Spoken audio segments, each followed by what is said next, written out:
We are taking steps towards introducing it, on a greater scale here in Australia. And honestly, Japan, everyone has to go to Japan. It is amazing, beautiful, and I think if Australia can take on a few aspects of Japan, like their kindness, their cleanliness, their respect for people, I believe we're leading to a more peaceful and prosperous community. Wonderful. That was so insightful, and I definitely want to head to Japan. Maybe next year. I'll try to save up for it. Yeah. Anyways, I would like to call on Mark for the welcome note. Yes. Okay. Thank you. Thank you. Hi, Queens. Thanks, everyone. I'm Mark. So I'm part of the Stargazer production. So I'm one of the board of directors. And of course, Stargazer Production is the owner, license holder of Miss Dirt Australia and Miss International Australia. And I'm very proud that this year is like a fruitful year for Stargazer Production because all of our queens actually placed in the competition. So sadly, we just want to send my apologies to one of our queens, also Miss Echo International, Miss Echo Australia, which is Riley, who can be part of here. But yes, top 20 for Selena, top Oceania Continental Queen for Riley, and of course, the main crown, Miss Earth for Jessica. What else can we ask for? So we're very excited. We're very happy, and I'm thankful for all the video friends who are here today. So to celebrate this, and I just want to say like there are more stories next year, and welcome. So thank you. Thank you so much, Mark. Thank you for that. I would like to welcome the press. Any questions, anyone? Who would like to ask the first question? Yes, Marley. My name is Marilee Bomediano. I'm from the Philippine Community Herald. I also represent BNS TV, South Korea, as well as Ang Balita Australia, which is Tagalog, and Sandigan Reporter in English, and 2 radios, Radio Rizal and Sandigan Radio. I understand that Jessica has been in the Philippines recently in the islands. And can you tell us more about that experience, that feeling of being there, and how does it feel exactly before you went and after you came back? Thank you so much. Well, I was in the Philippines for just shy of 2 months, and I absolutely loved it. Oh, thank you so much. Thank you. I was in the Philippines for just shy of 2 months and absolutely loved every moment that I was there. It's such a beautiful place with incredible people. I really do believe that the Australian and Filipino communities are quite in sync in our compassion for one another and our respect for our communities. In regards to traveling the islands, I fell in love with the biodiversity of the islands in the Philippines. I'm a big promoter of ecotourism. I believe that one should not travel and take from the land, but rather have experiences and give back. So to be a part of not only the adventures that so many islands have to give, we went zip lining in Palawan, and I volunteered at turtle care in, I believe it was, I forget now exactly where, but it was also in Palawan, and I just absolutely loved it. There's so much biodiversity and passion for our environment, and I believe that if main cities and larger communities try and continue this passion and instigate innovations to try and promote that ecotourism, it can really provide a big change for the industry. But I absolutely love the Philippines. Can't wait to go back. Thank you, Jessica. Thank you. Thanks so much, Jess. Next question? Actually have a follow-up question on that, but first, congratulations to the both of you, Queens. So for the both of you, how does it feel to represent the country in the global stage? Any one of you can answer. Who would like to go first? Selena?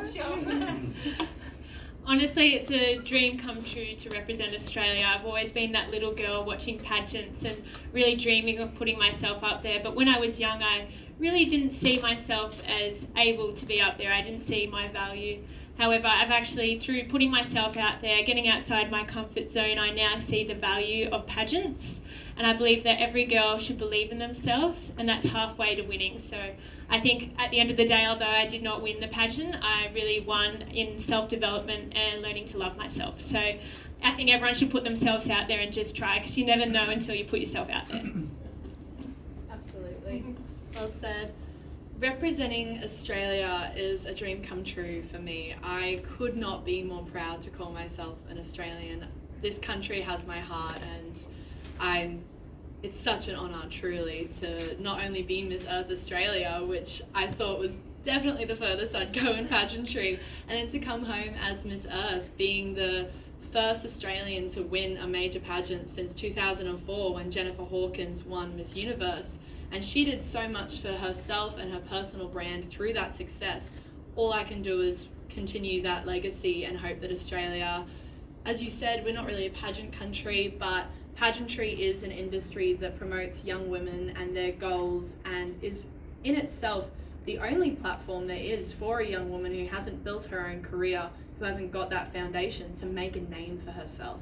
So to have that position and platform as a representative for not only Australia, but young women everywhere who want to make their goals happen and don't know where to start, it's just such an incredible honour, truly. I'm so grateful to be not only Miss Earth Australia, but now Miss Earth. Lovely, guys. That was a beautiful story from both of you guys. Next. Yes. Sorry, I'm gonna put that facing here. You born to be Miss Earth. Since you were 10 years old, you start your growing your path, helping, promoting, and air is always been in your veins. Like, be Miss Earth is just putting the crown to someone that born to be that. And all the effort that you're doing with the studying the journalists, learn how to write, and your commitment with animals, with air, is amazing. First of all, I want to congratulate you. I'm so pleased to be able to be here and be able to take some shot of you. It's a pleasure. What is next? How you gonna make that story that you have in you to promote and save the planet Earth? Thank you very much. Thank you. Thank you. Wow, what a fantastic question. And the origin around the question too. You've done your research. I like that a lot. You're absolutely right. I haven't had to change who I am to be Miss Earth at all. It's in my inherent being to care about Mother Nature. It's why I believe I was put on this earth. I've spent my entire life caring for our environment, our wildlife, and looking at new ways that we as individuals can make a difference. I truly believe in the power of our actions. Each individual action may not seem like it has an impact, but when it gets down to it, it truly does. So with this platform that I only have for 1 year, I hope to highlight that to the best of my ability. It's part of my advocacy Dress for Tomorrow, explaining and educating people around the impact that our fashion choices have on the earth. It's actually why I'm in this dress today. This dress has already seen a press conference, but through recycling, we can significantly reduce our CO2 emissions. By cutting out fast fashions, we'd reduce climate emissions by more than 50%. This is massive, as fast fashion is one of our biggest CO2 emitters, beating maritime and air travel combined. So with this platform, I really hope to just educate people and start the conversation that our actions have impact. Following on from that, I really hope to one day live out my dream of being a National Geographic explorer. It's part of my journalism career. It's definitely shapes into Miss Earth. It involves traveling and immersing yourself in native communities, cultures, habitats, and writing about what we need to do to help them. I really hope that with Miss Earth, I can make these dreams all a reality. Thank you. Lovely. Yes, Adenal. Just a follow-up question. As you've mentioned, your advocacy revolves around environmental sustainability and combating fast fashion. With the holiday season approaching, how do you plan to use your platform to address the environmental impact of wasted garments and unwanted Christmas gifts. And of course, what sustainable gift giving practices would you encourage? Thank you so much. It's a very relevant question, and I actually did a news story on this for my work quite recently. One, I suppose, practice that I would really recommend people using if they hope to shop more sustainably and reduce their carbon footprint during the Christmas season is to shop locally. By promoting and providing a platform for those local outlets, especially homemade gifts or family-run businesses, these are industries that can really use our help, and by shopping locally, we can reduce CO2 emissions a lot more than one may expect. Online shopping has skyrocketed since COVID and is certainly a fantastic platform, especially if you have family living far away. However, when you include not only the maritime and air shipping fees and their CO2 emissions, but further the cost that it may take to produce that item compared to shopping locally, it's quite staggering. So if we all just support our local communities, we can seriously assist in sustainable gift giving. I would also recommend talking to the people that you love and making sure that the gifts you're giving is something that they actually want and like. We've all received an awkward gift in our lives, I know that, and it's not fun having to figure out what to do with it. So by thinking with your heart and shopping locally, we can seriously impact these gift giving strategies and continue to help our earth. Thank you so much. Well said. Thank you. Yes, compassion really helps with sustainability. It does. Yes. Any other questions? Yes. Hold it. Hi, how are you? I think I want to ask you not just a question like you answer like normally. I just want to ask you like say a photographer. I always wonder with the model they having photos and they famous and everyone like taking photo with them. Just I want to ask you as a model, what the easy time you got, what the hard time you get as a human like behind the scene. So what the hard time you get with your work, like do you spend hard time, sometimes you get difficult problems when you as a model, and what's easy time you like about your job. So one of you can, she can answer, or you, one of you, or both of you can answer. So the question was, what's hard about modelling? Is that the question? Like easy time and hard time as a model. Okay, so I think the hard thing about being a model is the stereotypes that's behind it. I think people just see models as external beauty, which is actually what got me into pageantry, is that it's not just what you turn up on stage, it's also self-development, it's being passionate about something and advocating for something greater than yourself. So I've been working on women empowerment and volunteering at my local charity Dress for Success. So I've helped women from domestic violence backgrounds, people that have been robbed, or people who don't even have self-confidence. And so I've really used my platform in modelling and pageantry to do something greater than just myself. But that can be really challenging when people don't see you for that. So that's the greatest difficulty, but I guess the thing I like the most is the fashion. So I have a passion for fashion. I love dressing up and feeling beautiful and feeling like the best version of myself. So that's my favourite part. Fantastic. Quite similarly, I do think the hardest part about modelling is the stereotypes surrounding it.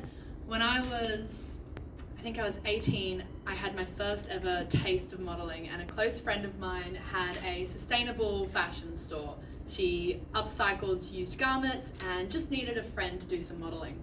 I told my granddad about this and he told me I was way too smart to ever be a model.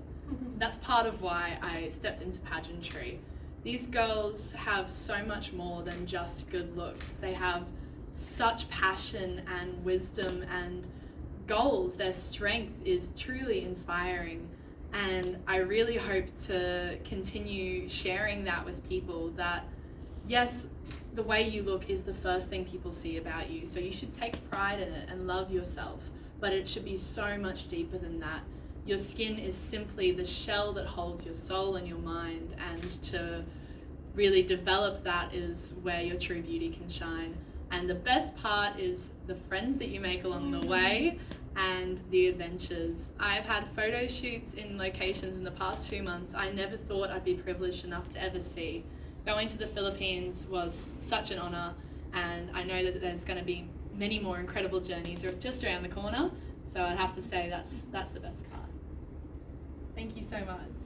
Last question. What's your plan to the future? Are you gonna still as a model, or you look into different work, like you wanna quit or something? What's your plan? What is it? Thank you, darling. Well, I hope to grow my platform to influence as many people as possible. My life goal, as I mentioned earlier, the reason I think I'm here is to be a voice for Mother Nature, and that is all I truly hope to do with my life, is to create whatever difference I'm capable of. But in order to do that, one must grow their circle of influence to an adaptable range. The large reason why I became a journalist is to hopefully inspire people through the written word and to shine light on crises that they may not be aware of. As Miss Earth, this influence has broadened so much more than I could have possibly imagined. If modeling and movies and opportunities come up that are just incredible opportunities, why would you say no to that? They're incredible stories to tell your grandkids. But at the end of the day, my ultimate career goal is to be a voice for the earth, and whatever helps that platform broaden is a very good thing in my opinion.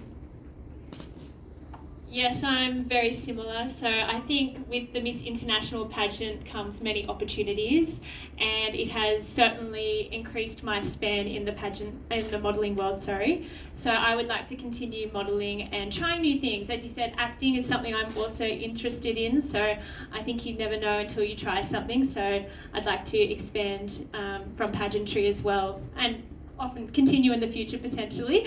But yes, I'd like to continue modelling and see where that can take me. Such beautiful stories once again, and I can't believe that, like they both said, it's about the friendships and the sisterhoods that you make along this journey as well. So we all have one common interest and goal is literally to give back to this earth, whether it be people, the nature, the animals, anything. We're always giving back, and that's what we're here for. Thank you so much. Is there any other questions? Yes. Actually, I've got a long list of questions for them. But yeah, as you mentioned earlier, you stayed in the Philippines for quite some time, almost 2 months. And you know that the Philippines is highly vulnerable to climate change and the impacts of climate change, like the typhoons and rising sea levels. How do you think Australia and the Philippines can collaborate to address those shared environmental challenges? Thank you so much. You're absolutely right. While I was there for not even 2 months, I saw 6 typhoons. This is unlike anything I could have imagined, and my heart goes out to the victims. It really is so upsetting. It gets me a bit emotional thinking about, because we did do a little bit of relief work, and I would have loved to do more, but with the time that we had, we provided food and clothing resources for people who lost their own. I suppose that in itself is a great example of what people can do. If they haven't got the money to make a difference, if they haven't got the financial situation, they can provide their time. They can go to shelters, give back to the community in volunteering efforts. As we are inherently so fortunate to be living in Australia, I think it's our duty to protect our neighbour and one another. As you mentioned earlier, sustainability and respect go hand in hand. I think that caring for one another does help care for our planet, and it shows that you are a greater human and you have a caring heart. I believe that as Australians we need to look more into climate refugees. As Philippines is a series of islands, they are at serious risk of being underwater in no time. We're seeing it already. There's this one particular island that's probably going to be submerged in the next 150 years. This is just heartbreaking, and we need to have systems in place as we know this is coming. We as Australians with so much land, so much wealth and so much generosity need to have systems in place to give back to these climate refugees and hopefully provide them with a future home and sustainability. Yeah. Thank you so much. Thank you. Thank you. Yes, Mark. Selena? Selena. Selena, Miss International Australia. Also, the fact that you have been in Japan, can you tell us the feeling of self-discipline and the cleanliness and the honesty of Japan? Would that be a very impressive feeling, or it could be a cultural shock? Can you tell me more about it?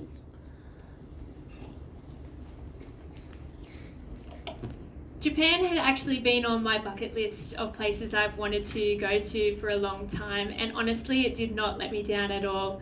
You'd be amazed to know that there's no bins on the street at all, and there's such a clean place. There's no litter on the ground. Now in Australia, it's sad to see if we did not have bins, it would be a very different story. So I think we need to take on some aspects that Japan has enacted like that. But the most impactful place that I attended was actually Fukushima. Now, if you know, there was the tsunami that really devastated the lands there. And we got to attend the nuclear plant and the lands surrounding it and seeing the devastating impacts that they had. And we actually went to a winery there where there was no winery there before the tsunami, but they put it in so people could come back to the land. And now, coming from someone who has 2 degrees in business, innovation and entrepreneurship, I'm interested in the business side of things. And I asked the man, who are your competitors in the land? And he said, we don't have competitors, just friends. We work together for a common goal. And I think this is something that Australia should enact. We can all work together towards a common goal, and I think we'll be stronger together. Thank you. Just following up in the friendship, you've been with too many girls competing, but what amazed me is that at the end you become really close, and I can see a sample here, right? What I saw when the New Zealand girl started dancing was hair-breaking. I just wanted to see. I just want to understand how was you feeling, how was the emotion there. I saw it and for me was so impactful and so beautiful, having someone that she didn't win but she gave you all the energy. How do you feel about that friendship that you make there? Thank you. Oh, thank you so much. That's a multifaceted question, and I have a few answers for you actually. But starting with that beautiful moment of the haka, it had been only minutes since they had called me as winner, and the photographers were telling us, do your walk, have your moment, get your photos, and suddenly I just hear screaming to my right and turn around, and Miss New Zealand, Angela, is there, bawling her eyes out, staring right at me into my heart and soul, and doing the most expressive haka I've ever seen. Photographers tried to get her off stage, they didn't know what was happening, and I just said, you guys can wait. This is the most beautiful celebration of culture and respect. Not a lot of people are ever lucky enough to have that happen, to even see that in person. And considering this year's Miss Earth theme was heritage, and Angela is Maori, it was so meaningful to me. I made incredible friends along the journey. It was truly unexpected. As I mentioned, I've not been a pageant girl before. I sort of came into this with a bit of a miscongeniality mindset, going, oh, what do I have to do to get these girls to like me? I don't want any sabotage, and there wasn't an ounce of it. Everyone was there for good reasons. They all had big hearts, and I made friends that I hope to keep with me my whole life. Miss New Zealand, as you said, the haka, that was when it hit me that I won. And that was the only time all night that I cried. It was so meaningful. And every time I got through, she made it to top 20, and every time I made it through to a new round, she was backstage with new makeup, jewelry, helping me get ready always. She gave me the backing of her own earring because I couldn't find mine. Wow. That is friendship, and I could not be more grateful to the Miss Earth organisation for bringing this. It really is an international conference of intelligent and passionate women. And I'm so fortunate to walk away with 76 new friends. At the end of the day, you are the winner, but I believe all together we can do more. And I believe this is what this is about. It's not about how can I win or how can be the best. How can we together can change the air and make it better. And thank you for that. Absolutely, I couldn't agree more. It's a collaborative experience, and it's a big part of my mission, not only as Miss Earth, but my life's mission is to show everyone that we need to come together, that there is power in numbers, and if we all have the passion to use our voice to protect our Earth, we can actually save it. So thank you so much. Thank you, Jess. Can I put this there? Oh yeah.